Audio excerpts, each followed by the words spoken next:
What's up? What's up? L documenting these dreams that I had before I forget them um in the past 2 3 days 2 days I would like to say. One of them is kind of old. I'm gonna just say that one first. I had a dream. Me and my mom was sleeping in the middle of the street. We were sleeping in the middle of the street on beds, queen size beds. Mine was up the block from her though. And the reason why we were sleeping in the middle of the street is because every building around us was bombed out. All the buildings was, it looked like war happened here in the Bronx, or like here in the city. And the streets was, I mean, you had to sleep in the middle of the streets. It wasn't sleeping in no building because it looked like the building to fall. What was left of the buildings would fall if you were sleeping in there. So people were sleeping in the middle of the street. And that's what it looked like. So me and my mom was sleeping in the middle of the street. And if you walk down the block and you made a left, my mom was there, but we was comfortable. We wasn't worried about nothing. It was weird. It was so weird. I just feel like that's God's way of saying no matter how crazy things is going to get, he's going to protect his people.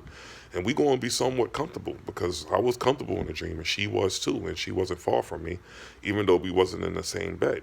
But everything around us was war torn and blown up and it just looked like something went off. So that part. And the other day I had a dream. This is an entertaining dream, I guess. I had a dream. I woke up and I was in some facility, like I was locked up for some reason. And it's like a mental ward or something. And I'm walking around and people walking around. And I wound up arguing with this dude who was housed on the other side because it was like a dorm, two-side dorm. Like, say you had dorm A, dorm B. I was in dorm B. This guy was in dorm A, and he had an argument with me like he wanted something with me. Now, I carry an ice pick sometimes, so my ice pick was in my dream with me. And I had it. It actually was a lot longer than what it is in real life. So I went back to my bed, my rack. I don't know why I had a rack in this dorm, and got my ice pick. And I went back to the part where I was arguing with the dude, looking for him, and people saw me with the ice pick. They saw me with the ice pick walking around looking for this dude, and I went back to where I thought first had the argument with him, and I thought I might find him, and he wasn't there, but people was observing me walking around like this. So I wound up going back to my rack with my ice pick by my side, same way. Um, and now I'm wondering, why do I got a rack? Like, where am I? Why am I here? So as I'm thinking all of this, it's like someone snitched on me about walking around with the ice pick or something like that, because some guy came up to me and he was like, "Oh, you're gonna be here for a long time." I did something. He's accusing me. This accusing thing. It's like for the past month, I've been being accused by the accuser for things that I didn't do. They have no right to hold me, but they'll try to hold you for things you ain't doing and stuff like that. So I'm like, yo, why am I here? He like, oh, you had a mental breakdown or you went crazy. Where? When? He couldn't explain that to me, but he was being very, very mean and telling me I'm never going to get out. Like, so you holding me and I didn't do anything. I don't know how I got here, and you telling me I'm never going to get out. So that didn't sit right with me. So I went and found the phone because we had a phone. I had a laptop, a phone on my bed, and all of this stuff. So I started trying to call my mom and call out to see what can I do, to get out this situation. And because it really had me frustrated, and I couldn't get through or get no one on the phone or even get through to call anyone. So I just said, forget it, I'm leaving here. So I got my ice pick again, and I was walking with it by my side, and I decided I was going to leave the building. I took my phone, I left that rack, I even left the laptop that was sitting on my bed. I even left the laptop that was sitting on my bed, and I said, I'm getting out of here. Pardon me. So when I said that, I started walking towards the door to get up out of here like I said I was going to do. I started walking towards the door. And now as I'm walking towards the door to get up out of here, I see, like, say you walking out of a facility, like you walk out the dorm part. Now you going to where you might walk through doors, and then you see the front desk, and there was metal detectors there, and then you see the elevator, and you see the stairs, the main stairs to get out the building right there.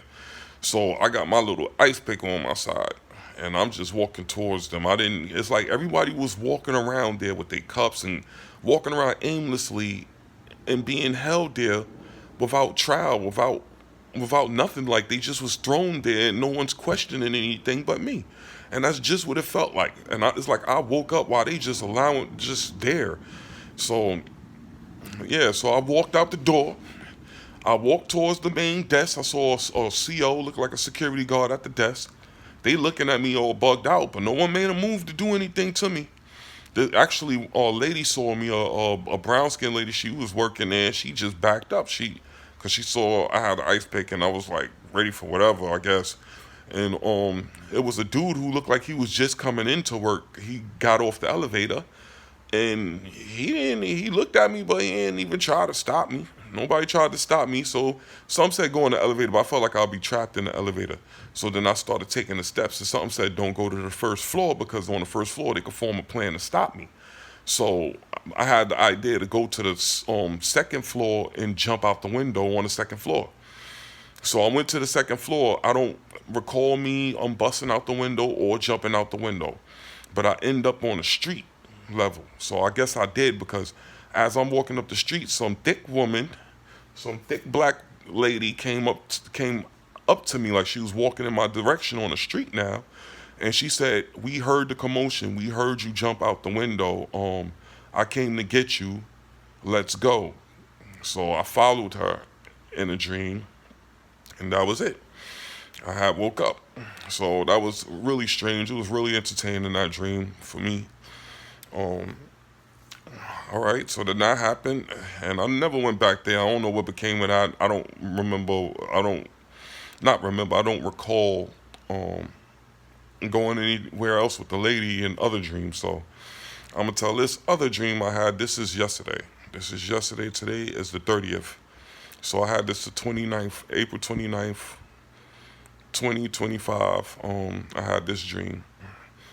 So I had a dream. I went to a reunion. It was nighttime, and I went to a reunion in like a rich white neighborhood. It was like a rich white neighborhood, and I went to a reunion with all black people there, and it's like we was classmates once upon a time, me and these people. But I ain't know not a single one of these people. I ain't know none of these people to be my classmate, but they had pictures of me with them as if we were classmates. In the past, it's like I'm in my 40s now. In this dream, it's like we reminiscing on things while we together from when we were teenagers, and it was like real. We got pictures together. I didn't know not one of these people. It was this guy there named Isaiah, and Isaiah was going through his bag because people was finding their old bags and going through their old stuff, looking at it. Isaiah had good stuff in his bag. We was looking at his stuff, and I remember people thinking that me and Isaiah looked alike. I actually thought his bag was my bag because of the picture, and I was like, no, this ain't my bag. But it was Isaiah's bag. But now Isaiah's thicker. You know, he got muscle on him. You know what I'm saying? He's sitting there, we talking. But I don't know this Isaiah dude. I have to keep saying that because I ain't know not one of these people. It was a girl, it was a guy who I was in the picture with, and they wanted to retake the picture the way we took it back in the days. I told them I was, but I was so busy looking for my bag when they did it, I missed that part, which I'm glad because I didn't want to take a picture with them really anyway in a dream for some reason. So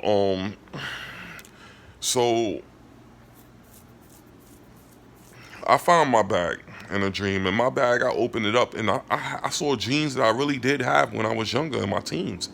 And it's like the bag was moldy, it was ash everywhere. I found clips of weed clips, and I remember thinking when I found the weed clips that this weed is not like the weed of today. I wonder if it's still good and stuff like that. But I don't smoke weed no more, so I had threw it down. It just passed through my mind. I thought like this probably better than the weed of today, but as old as it was, it probably wasn't. You know how that go if you ever smoked before. because that would have been years old. I ain't no good with no years old weed. But anyway, I threw the clips down. The bag was all molded. It was all.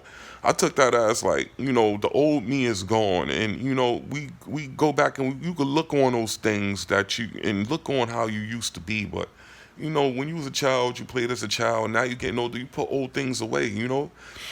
But we were just going through things, just looking at things. It was like a reunion of a class reunion of people who I don't know who we grew up and we don't no longer we just looking through what we used to be into, but we not like that no more. We changed. So that's what it felt like. So I woke up, then I have a dream. I see there's I'm in this house. No, first I want to say I see this guy. I'm just gonna say I see this guy who comes into my dreams often. I call him the Dawn Demon because he looked like someone I used to know named Dawn.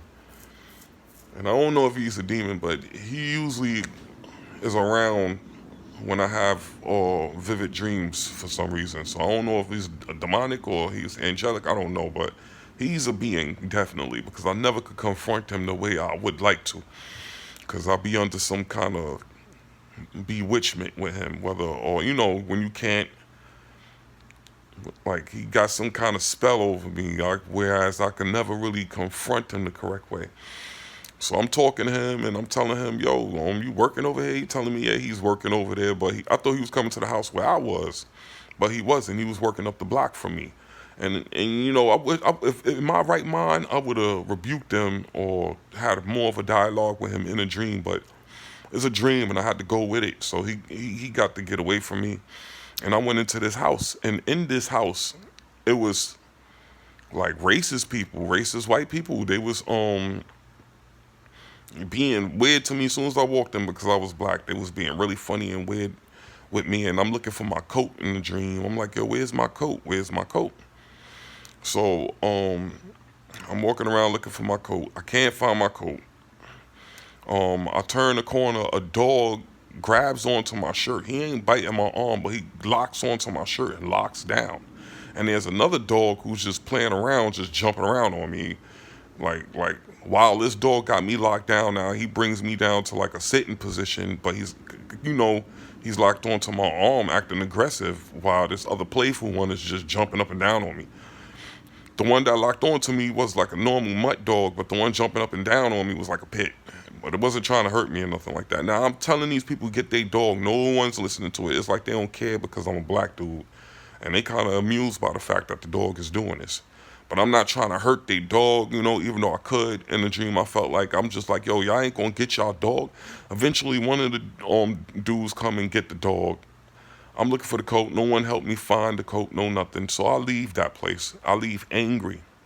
And now I'm walking up the street, going towards the train because I want to get out that area. And I run across some white guy, and this white guy, he's like, he looked like a biker gang member or something like that, and he's being racist with me. And I hate to say it, I had a knife. I had a knife in the dream. I produced a knife. And I think he produced a knife too, but I think I stabbed him in the stomach. And in the process, I cut my thumb. I cut my thumb in the process, but I poked him in the stomach, and he was bleeding, and I had hurt my thumb, and now I just kept it pushing. I don't remember what happened. I remember that happened, but I don't remember more happening beyond that. And I just kept walking. After that happened, I just was angry, and I kept walking because he was being racist. So as I'm walking, a bulldozer came. A bulldozer, like someone was driving a bulldozer, operating a bulldozer, and tried to hit me with the bulldozer. I wonder if it was him. He tried to hit me with a bulldozer, man. And then it's like I was scared in the dream because the bulldozer, the front part, that scoop swung and it missed me, but I wound up going under it in some type of way. And I remember thinking I'm about to be crushed. I'm about to be deleted. But I wasn't deleted. I wound up making it to the train some kind of way. I didn't show that part either. Definitely didn't show that part. Because I remember making it to the train. And then from that part of making it to the train, I wound up walking in my home, and my home was massive. It was a massive home. I lived on the right hand side. It's like I had a roommate. My roommate lived on the right hand side. I lived on the left hand side. It's like I lived in a warehouse. And I was far away from my roommate in the house. We didn't. If I yelled, he wouldn't heard me in this house. This is how big this house was. And my roommate was white. My roommate happened to be a white dude. So I went up the steps because to get to his, it's like a big loft, big warehouse, whatever you want to call it. So I walk in and I'm heated at the day's events and stuff like that in a dream. And I go up to his section, and I walk up the steps, and I go to his room, and he's there, and I tell him everything that had happened. And he's like sympathizing with me, like, oh, that's messed up, da da da da. So I finish talking to him. I leave him alone. I think he's with a girl or something like that. So I was brief with him, and I left his room, and I began to walk to my side of the building. And I wish I had something like that for real. So I walked to my side of the building, and I see my room, and I basically wake up, you know. And that's really it. I just want to document those dreams, but I do have another dream I want to document too. Well, I want to say this off that though. Racism is not going to inherit the kingdom of God. No form of hate is going to inherit the kingdom of God. Anybody practicing racism or hate in any way is not going to make it into the kingdom of God. It's judgment being passed on hatred, racism, unforgiveness, all of those things tied together. You know, all of those nasty energies, it cannot be in the future.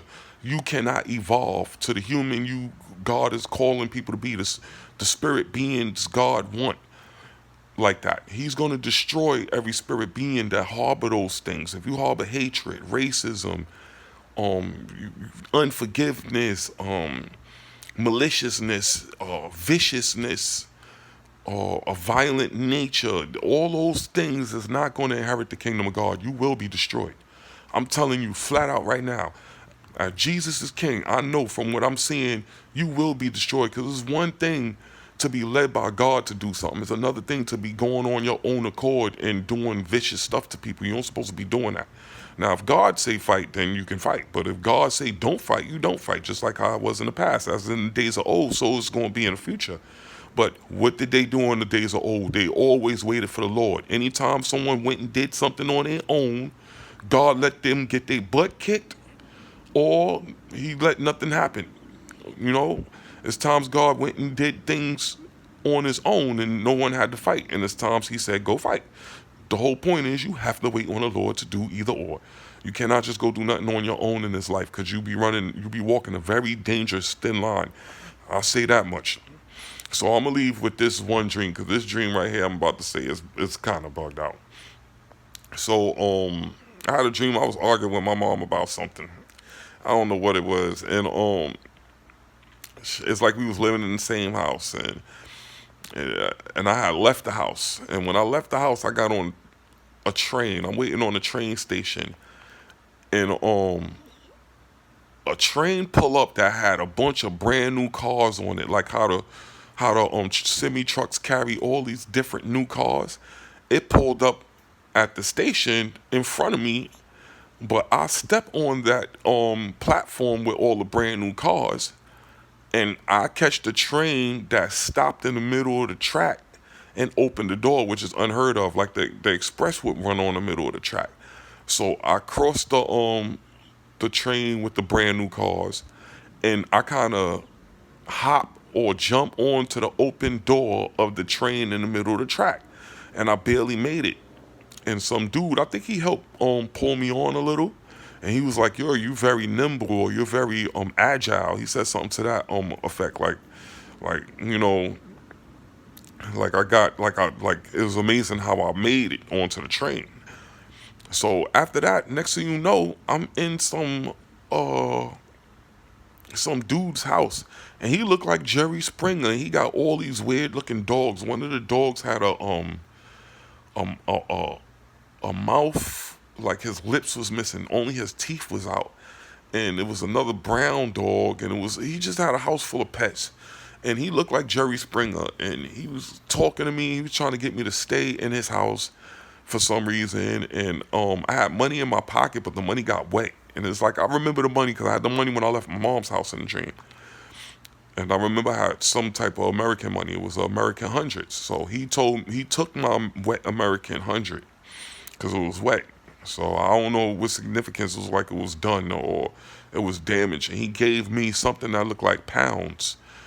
It was like brown and white square money. And I said, "This is money?" He said, "Yes, this is money. It's good." So as he explained it to me that this is money and it's good, his son comes through the door, and he's some regular white guy, and he's backing his father. He's like, "Yeah, that's money. It's spendable. You good? Da da da da." So I take their thing. They gave me like three of them, and I gave them my 100 wet hundred, and they gave me like three of these square brown pound. The pound is a European money currency looking things, but I'm not saying that's what it was, but it resembled that, but a little bigger. And I take those, and now I want to leave, and his son going to tell me to leave through the floor, like he has some hatch on the floor, and that'll lead me to out of town. I'm like, I'm not going down in that, man. I'm not going down in that. I don't know what you thinking. So he looked at disappointed. They both looked at disappointed that I didn't want to go down through that. They didn't want me to walk out the front door. And why is when I had went to the front door, all them animals followed me to the front door. They kind of reluctantly followed me to the front door, and I walk out the front door. When I walked into the street, I was in a rich people's neighborhood, and there was people outside. They didn't want the rich people to see me like a peasant person walking through. But what I got the sense of when I did walk out the front door is that all these rich people were there, but they wasn't free. They were actually being held there. It's like they were being held by the ideology that they had or something like that. Like they were better. But really they wasn't. They was really just, it was so weird. It was like I knew that they was actually locked up. They was actually in a worse position than me. And me just walking out and walking through town, they would think that they're better than me, but another part of me felt like I was freer than them. So I don't know if that would what that was about, but I saw that before in a dream exactly the same way in the past, but I didn't document it. That I walked through this town and these people were supposedly rich or whatever, but I knew that they wasn't free. I knew that they wasn't like me to be able to go where they want to go and do what they want to do. They technically was in some type of a trap or something like that. Off, they were imprisoned in some kind of way, but in their mind, they thinking they living better than you, but they not. They actually are not. They actually in a gated community.